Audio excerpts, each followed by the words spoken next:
Bonjour, je suis Alain Naikunda, médecin de santé publique, enseignant-chercheur à l'Institut national de santé publique au Burundi.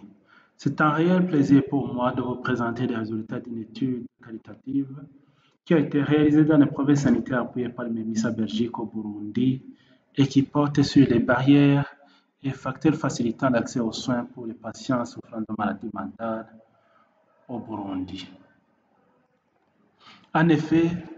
les patients souffrant de maladies mentales ont un problème d'accès aux soins au Burundi, mais malheureusement, cette problématique est largement sous-documentée, ce qui a poussé à réaliser cette étude pour explorer ce que les patients perçoivent comme barrières ou facteurs facilitant leur accès aux soins de santé mentale depuis que MEMISA a mis en œuvre un projet d'intégration des soins de santé mentale dans les soins de santé primaires au Burundi. Il s'agissait d'une étude qualitative réalisée dans le district sanitaire de Muyinga, Kiremba et Ngozi sur un échantillon de 31 patients stabilisés qui avaient consulté dans les hôpitaux de district de Muyinga, Kiremba ainsi qu'au centre neuropsychiatrique de Ngozi pendant la période allant du 1er janvier 2020 au 31 octobre 2021. Comme résultat, nous avons trouvé que les patients identifiaient 6 facteurs comme facilitant l'accès à leurs soins. Il s'agissait de la confiance qu'ils ont en leurs prestataires, de l'attitude non discriminatoire de ces prestataires, ainsi que de la décentralisation de l'offre des services de santé mentale au niveau des centres de santé. En effet, certains patients ont rapporté que la confiance qu'ils avaient actuellement pour les prestataires les poussait à revenir consulter au centre de santé et d'autres ont mis en avant l'attitude non discriminatoire de ces derniers, tandis que tous étaient unanimes que la décentralisation de la prise en charge leur offrait des soins de proximité et ainsi faciliter leur accès aux soins.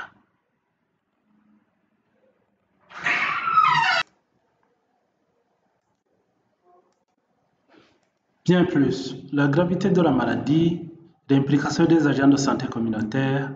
et l'assurance maladie étaient identifiés comme un facteur facilitant l'accès aux soins par les patients. En effet, ces derniers ont expliqué que l'agressivité d'un malade mental poussait la communauté à le conduire à une formation sanitaire et que les agents de santé communautaire jouaient un rôle important dans l'information des patients sur les services disponibles dans les formations sanitaires, tandis que l'assurance leur permettait de payer les soins sans être plongés dans des dépenses qui dépassent leur capacité. Les autres facteurs identifiés comme obstacles à l'accès aux soins par les patients de santé mentale sont la pauvreté, le manque d'information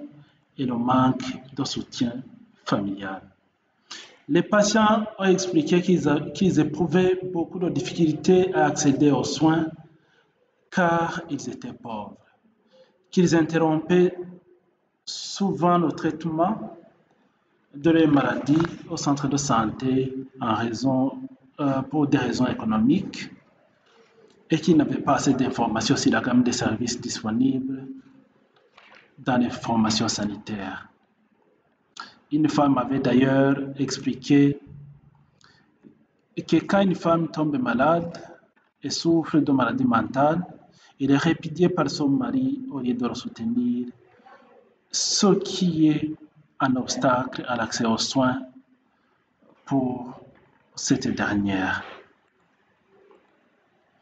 Enfin, il y a la stigmatisation et les infrastructures sanitaires non adaptées qui ont été identifiées par les patients comme facteurs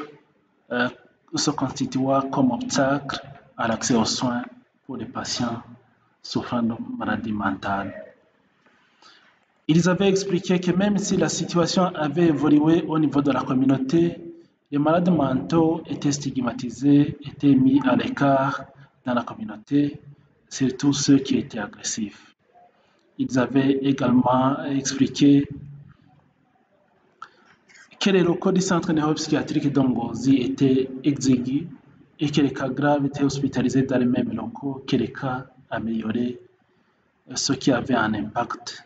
négatif sur ces derniers. Les derniers facteurs rapportés par les patients comme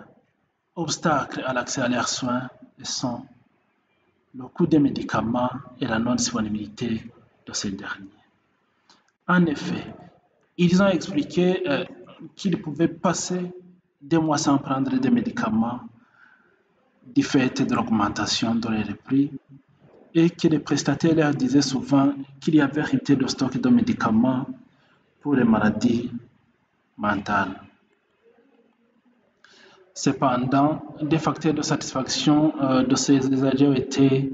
identifiés et parmi les facteurs identifiés, on peut citer l'accessibilité géographique aux soins,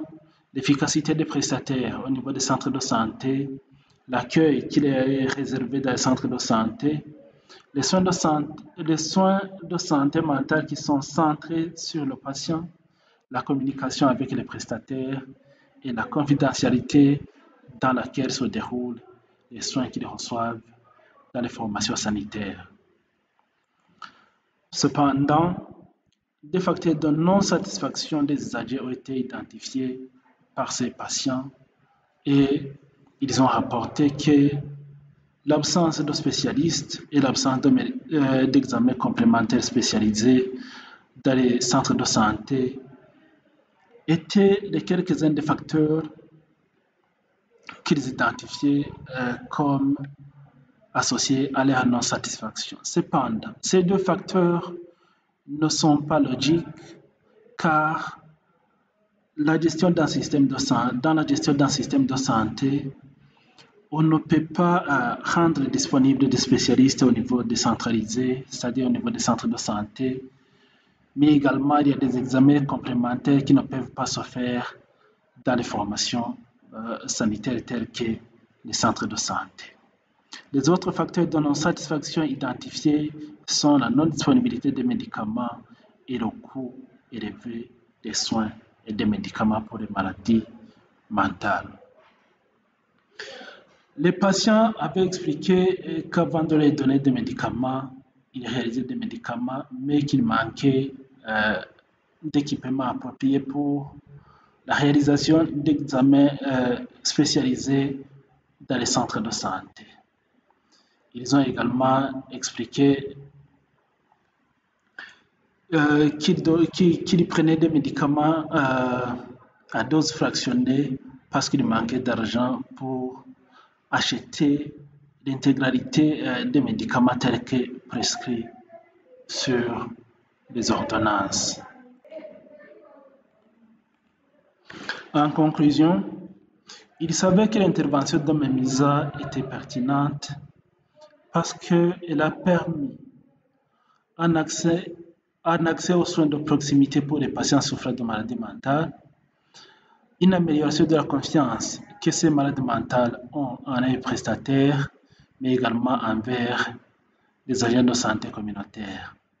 Cependant, il subsiste des défis à leur accès aux soins, comme le coût élevé des services de santé mentale,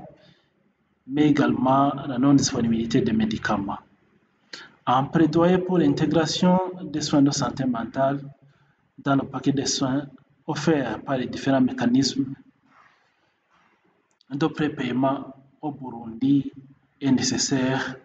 afin d'aider ces malades mentaux à accéder à leurs soins. Je vous remercie.